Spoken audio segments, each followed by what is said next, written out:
Prometo lealtad a la Biblia, la santa palabra de Dios, y la haré lámpara a mis pies y lumbrera a mi camino. Guardaré sus palabras en mi corazón para no pecar contra Dios, porque nunca se apartará de mi boca este libro inspirado por Dios, más penetrante que espada de dos filos, para servir y engrandecer al reino y a la nación donde Dios me hizo nacer. Amén.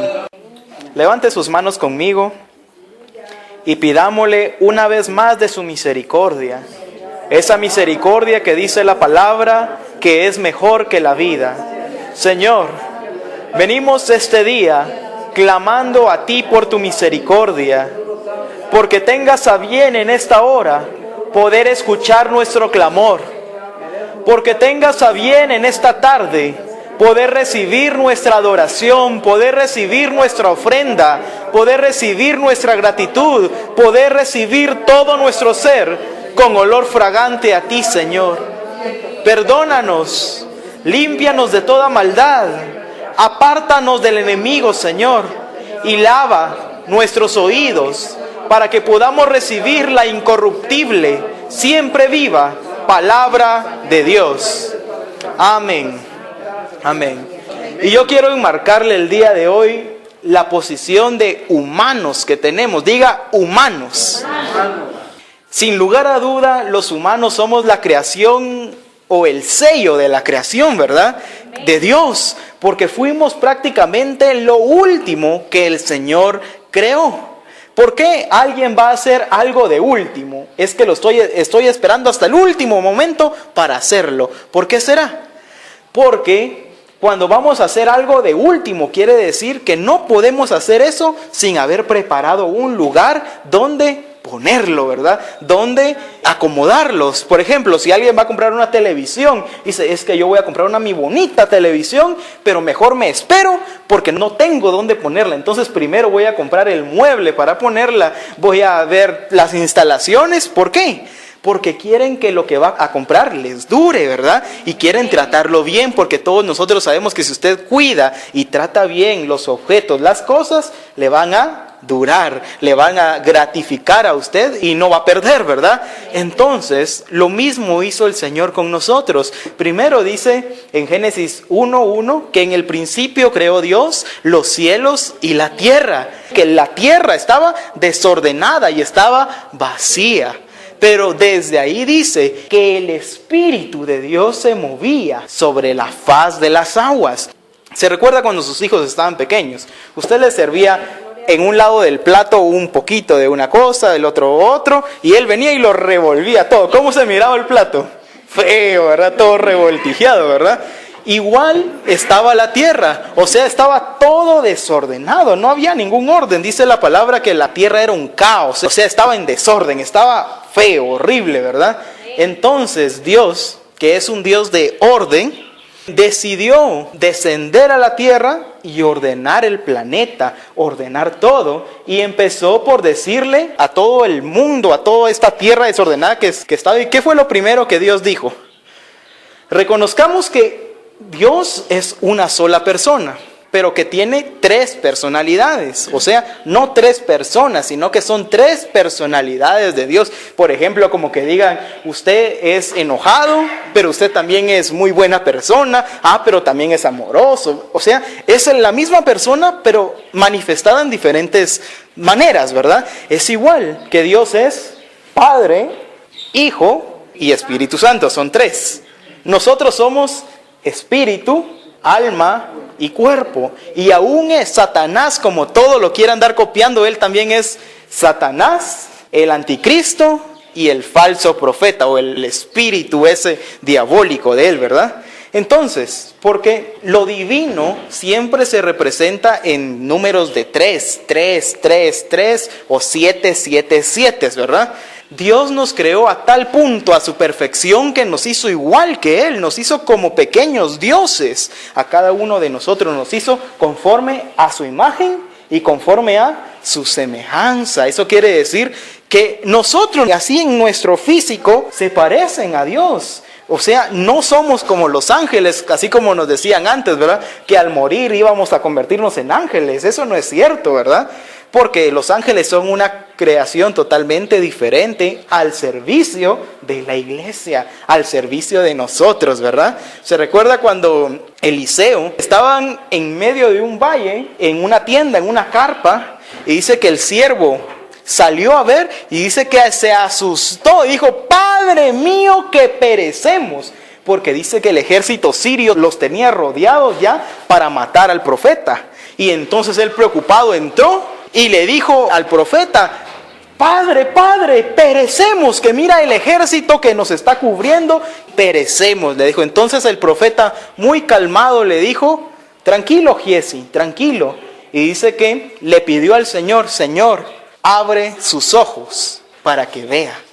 Y dice que cuando el profeta dijo esas palabras, Giesi volvió a salir y vio al ejército enemigo, pero vio que detrás de ese ejército había un ejército todavía más poderoso, que era en realidad el ejército de Dios, ¿verdad? Eso quiere decir que cuando el enemigo viene a querer afligirnos, a señalarnos con el dedo, porque el enemigo es el que señala, ¿verdad? Él es el que acusa, él es el acusador. Él es como que fuera un fiscal, que siempre, toda la vida, su trabajo es acusar a los escogidos. Escuche, la palabra dice que el enemigo vino a acusar a los escogidos. Pero muchas veces el enemigo tiene razón en acusar, porque la palabra dice que vino a acusar ¿a quiénes? A los escogidos. Eso quiere decir que hay escogidos que aún están dentro del mundo, pecando y llevando una vida mala, apartados totalmente de Dios, pero más sin embargo son escogidos. Y son aquellos que un día van a escuchar la palabra de Dios y van a venir y cambiar su vida de muerte a vida y van a servir al Señor como nunca. ¿Por qué? Porque tenían un llamado. ¿Dónde Dios da el llamado? Dice que el llamado Dios lo da cuando estamos en el vientre de nuestra madre. ¿Se recuerda cuando me han escuchado hablar acerca del Salmo 139, donde dice que tú me tejiste en el vientre de mi madre y mi embrión vieron tus ojos? Y en el momento en que mi embrión vieron tus ojos, me diste un destino y me enseñaste todas las cosas que yo iba a vivir. Por eso hay cosas que nos parecen tan familiares, o no les ha pasado a ustedes que dicen: es que esto ya lo viví yo, es que siento que esto ya lo viví, porque en realidad nuestra vida ya pasó, nuestra vida ya terminó. Dice que el Señor ya vio el día exacto en que morimos, o el día en que nos fuimos con Él. O sea, el Señor ya lo vio todo, ¿verdad? Todo el Señor ya lo vio. Por eso son las palabras proféticas que nos habla el Señor y nos dicen: Dios te dará tal cosa, pero es que en realidad no es que nos vaya a dar, sino que Él ya nos dio en la eternidad, porque la eternidad no es tiempo. El Señor habla de: cree en el Señor Jesucristo y serás salvo tú y tu casa, no porque sea el deseo del Señor, sino que Él ya lo vio, ¿verdad? Pero regresemos a que en Génesis 1:1 dice: en el principio creó Dios. ¿Quién es ese Dios? El Dios Padre. En el principio creó Dios los cielos y la tierra. Y la tierra estaba desordenada y vacía. Y el Espíritu de Dios, ¿quién es ese Dios? Padre, se movía sobre la faz de las aguas. ¿Quién es ese Espíritu que se movía? El Espíritu Santo. Entonces llevamos al Padre y al Espíritu Santo. ¿Quién nos falta? Repitamos entonces el verso que dice: en el principio creó Dios Padre los cielos y la tierra estaba desordenada y vacía, y el Espíritu de Dios, Espíritu Santo, se movía sobre la faz de las aguas. Pero después aparece el Hijo cuando dice: y dijo Dios. ¿Qué dijo?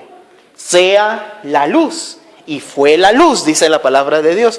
Pero en esa frase ya aparece el Hijo, porque en Juan capítulo 1 nos dice que el verbo es el mismo Jesucristo, ¿verdad? O sea, que Jesús es el verbo, o el verbo es Jesús. ¿Y qué es un verbo?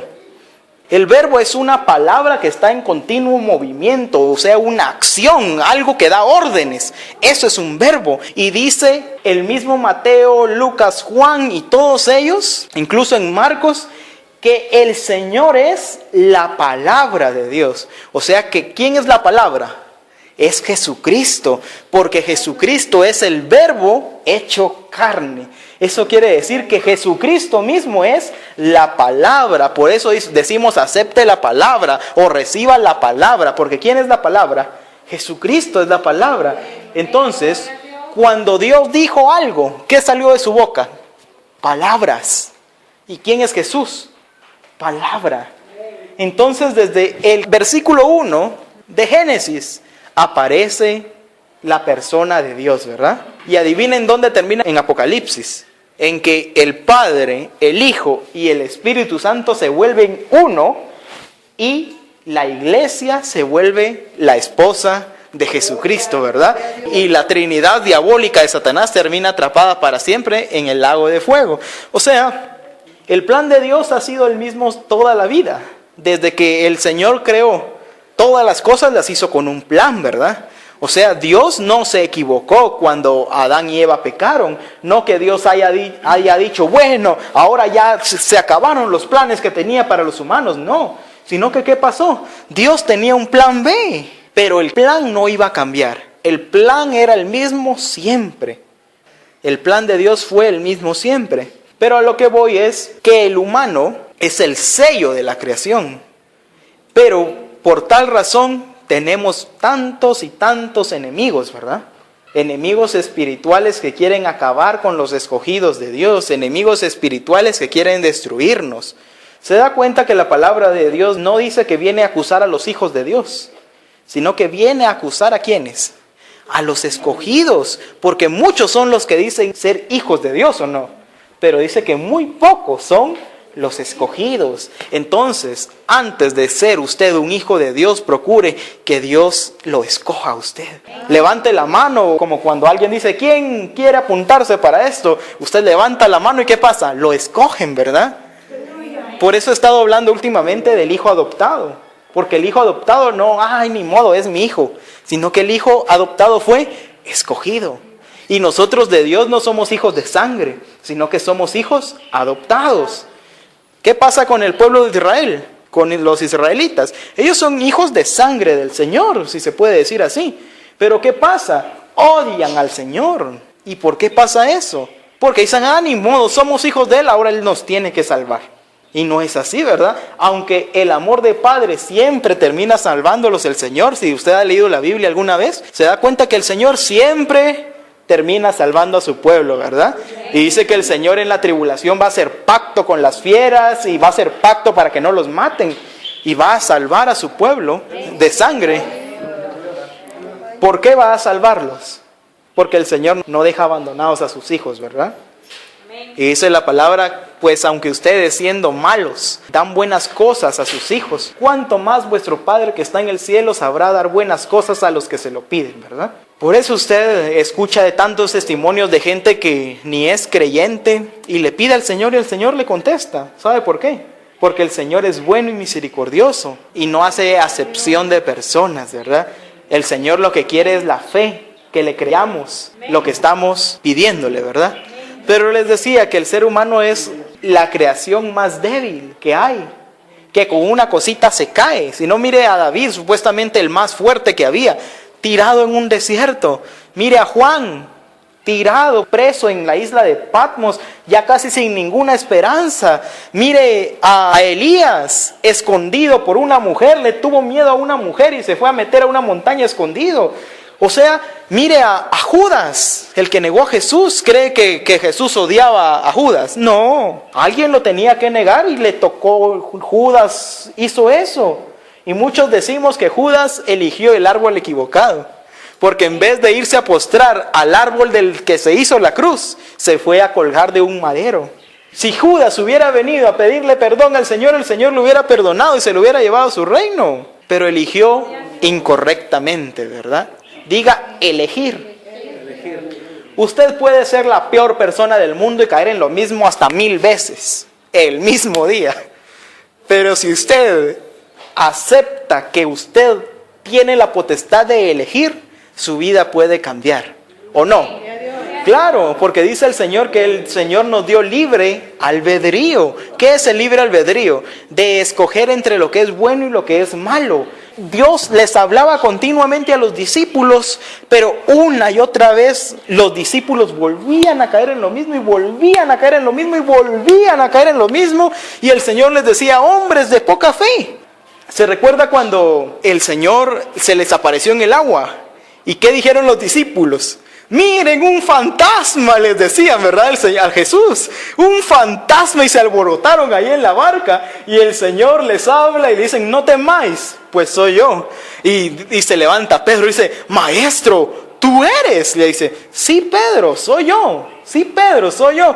Entonces, a ver, maestro, si de verdad tú eres, le dice, haz que yo también pueda caminar sobre el agua, ¿verdad? Entonces, ven pues, le dijo, y dice que Pedro puso un pie sobre el agua, se bajó de la barca, de la lancha, y empezó a caminar sobre el agua, y vio que ahí estaba el maestro, y empezó más rápido, pero cuando vio para abajo, ¿qué pasó? Se empezó a hundir. Pedro le dice, Señor, ayúdame que me ahogo, le dice, y el Señor le da la mano y le dice, ay, Pedro, hombre de poca fe, le dice, pero no como los predicadores lo llaman, así que el Señor enojado, hombres de poca fe estos, no, sino que el Señor ahí sí que prácticamente riéndose le dice, ay, hombre de poca fe este, y lo levanta otra vez y lo lleva a la barca, pero en un sentido amoroso, en el sentido de no reprochándole por qué volvió a caer. Y así somos nosotros cuando estamos en algo que desagrada al Señor. Nosotros tenemos toda la intención de cambiar, de querer agradar al Señor, ¿verdad? Y le decimos, Señor, si de verdad tú me vas a sacar de esto, tú me vas a proveer lo que necesito, pues ayúdame a caminar sobre el agua. Y ahí vamos nosotros caminando. Y ahí vamos y vemos al maestro, ahora sí voy a salir de esto, ahora sí voy a salir, o ahora sí Dios me va a proveer. Y cuando vemos que es difícil, nos ahogamos. ¿Y saben cuál es el error de muchos? Cuando vuelven a caer en lo mismo que hacen, se quedan ahí.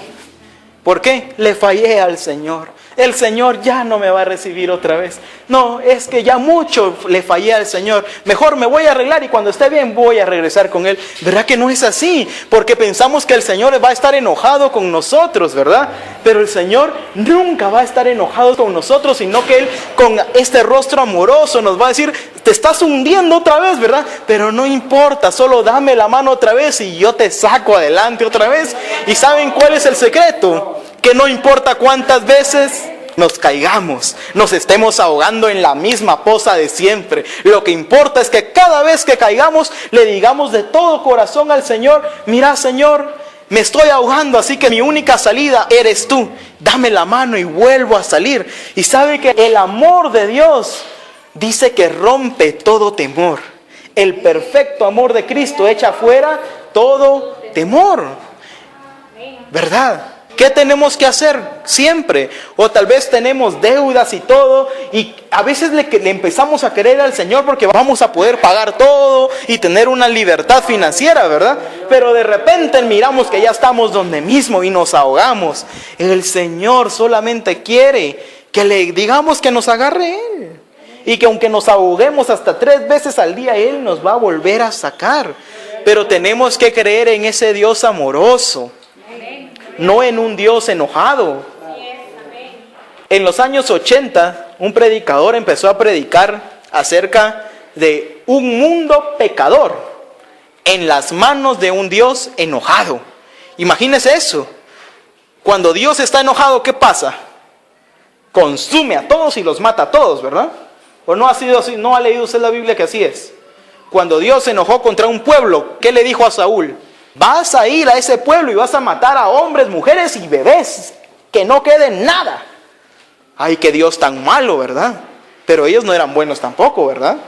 Eso es lo que hace Dios cuando está enojado. Pero usted cree que Dios está enojado con usted de que una y otra vez a lo mismo. ¿Cree usted que si Dios estuviera enojado, usted estuviera aquí hoy? ¿Verdad que no? Y dice que este predicador decía, acepte a Jesús ahora mismo, porque un mundo pecador en las manos de un Dios enojado, usted no la cuenta ya mañana. Y dice que la gente hasta se agarraba de las sillas y corría a aceptar al Señor. Pero ¿qué pasaba? A la semana, al mes, ya no querían saber nada del Señor, porque lo recibieron no por amor, sino por temor. Así que por miedo. Y verdad que Dios no es un Dios de miedo. Dice Salomón que las palabras de un predicador sabio, agreguémosle, son como clavos. Usted ponga clavos así para arriba aquí, e hínquese ahí, vamos a ver si le duele o no. ¿Le duele? ¿Verdad que le duele?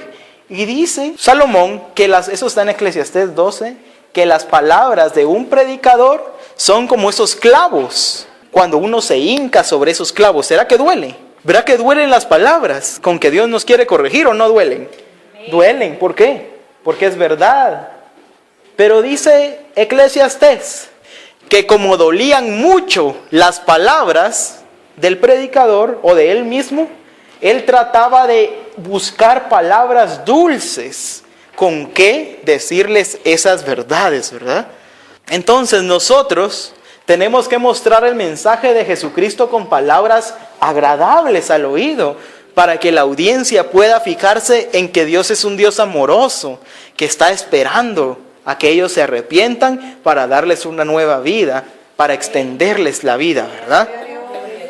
Y los discípulos en muchas ocasiones decían: Señor, por favor, ayuda a nuestra incredulidad. Podemos decir eso que decían los discípulos: Señor, ayuda a mi incredulidad. Porque verdad que el ser humano por sí, así de nacimiento, es incrédulo, ¿verdad? Por eso usted cuando tenga a sus hijos pequeños, aún en el vientre, bueno, aquí creo que ya los nietos, la mayoría les quedaría el trabajo, ¿verdad? A la gran mayoría. Enséñele a sus hijos a que desde el vientre les hablen a sus hijos, que desde el vientre les enseñen a creer en el Señor, que les enseñen a decirle que van a ser unos siervos poderosos del Señor. Y el ser humano, de tanto oír las cosas, se le quedan y se lo cree. Había una persona enojada con sus hijos ya de 30 años. Y ahí estaban los hijos como de 30 años. Ay, es que ¿por qué sos así? Es que no sabes hacer nada, es que nada haces. Y la mamá así les vivía diciendo a los hijos ya de 30 años. Y adivine qué pasó cuando estaban en el vientre. Le decía: ay, esto es solo a estorbo, me viene a hacer, ya no puedo hacer lo que yo hacía antes. Y o sea, solo enojados con el bebé que llevaban adentro estaban. O sea, enojados así cuando nació, que ya no la dejaba hacer nada, que solo molestar era. Imagínense con qué cara esa mamá les iba a decir cuando tenían 30 años que no podían hacer nada y que por qué se portaban así. O sea, ¿quién es la responsable de que ellos hayan sido así? Por eso dice la palabra de Dios en el 127 de Salmos, si no estoy mal, dice que los hijos habidos en la juventud son de gran estima, ¿verdad? Y que son un tesoro. ¿Por qué? Porque dice que ellos defenderán a los padres cuando el enemigo les tocare a la puerta, ¿verdad? Pero ¿cómo creen que esos hijos iban a defender a los padres que siempre les demostraron rechazo o indiferencia, ¿verdad? Nosotros tenemos que ser como Dios y demostrarles a nuestros hijos y a todas las personas, no demostrarles la cara enojada de Dios o pintarles a un Dios enojado. Porque ¿saben quiénes son los que no creen en el Señor ahora? Número 1, los que no tuvieron padres. Número 2, los que tuvieron padres malos, que los maltrataban. Pero ¿cómo yo voy a creer en un padre amoroso que está ahí en el cielo si el que yo tuve aquí me maltrataba? ¿Cómo voy a creer en eso? Y créanme que yo me encuentro con esas escenas casi todos los días de mi vida. ¿Por qué? Porque el amor de Dios se refleja en los padres que ustedes son, en las madres que ustedes son. Y si ustedes no les demuestran a sus hijos ese amor, ¿cómo están pidiendo? O sea, están haciendo el ridículo cuando le piden a Dios: Dios, por favor, alcanza a los que no se pierdan. Pero ¿cómo están haciendo eso? Dice que nosotros tenemos que predicar por medio del ejemplo, ¿verdad? Entonces nosotros tenemos que con hambre buscar del Señor. Y de decirle al Señor: Señor, ayuda a nuestra incredulidad. Porque somos débiles, ¿verdad? ¿Quién de aquí es débil? Levante su mano. Dice la palabra de Dios que todos somos débiles. Porque cuando usted me dice, no, yo soy fuerte, yo todas me las puedo, es mentira. ¿Sabe qué pasa cuando usted dice eso? Yo soy fuerte, yo no lloro, yo soy fuerte, a mí nadie me va a ver derrotado. ¿Sabe qué pasa ahí? El Señor se aparta de nosotros. ¿Con quiénes está el Señor? Con los que tienen un espíritu humilde, un espíritu que demuestre necesidad del Señor. Pero el Espíritu Santo dice, ¿por qué voy a estar yo con Él si Él dice que todo lo puede? ¿Por qué me va a necesitar si Él dice que no necesita nada? Y el Señor le dice, cuando le dicen, yo no te puedo servir, porque a cada rato vuelvo a caer en lo mismo. Yo digo que quiero cambiar y ya no quiero ser igual, cambiar mis gestos, mis actitudes, pero cuando siento ya lo estoy haciendo otra vez. Señor, yo ya no puedo, le dice el discípulo, yo soy débil. Y el Señor todo amoroso le dice, no te preocupes, porque mi poder se perfecciona en medio de tu debilidad. Cuando más débiles somos es cuando más poder vamos a tener, porque el Señor ahí va a estar. Amén. Cierre sus ojos, que el Señor te bendiga y te guarde. Que el Señor haga resplandecer su rostro sobre ti. Que el Señor te libre de los planes del mal. Que el Señor prospere tu vida y en este año más te haga resplandecer. Y serás más próspera y más próspero en este año que en los años anteriores. El Señor concederá los deseos y las peticiones de tu corazón, porque en Él empezarás a creer y a levantar tu espíritu para creer que nuevas son sus misericordias día con día. Que el Señor nos bendiga. Amén. Le damos un fuerte aplauso al Señor. Amén.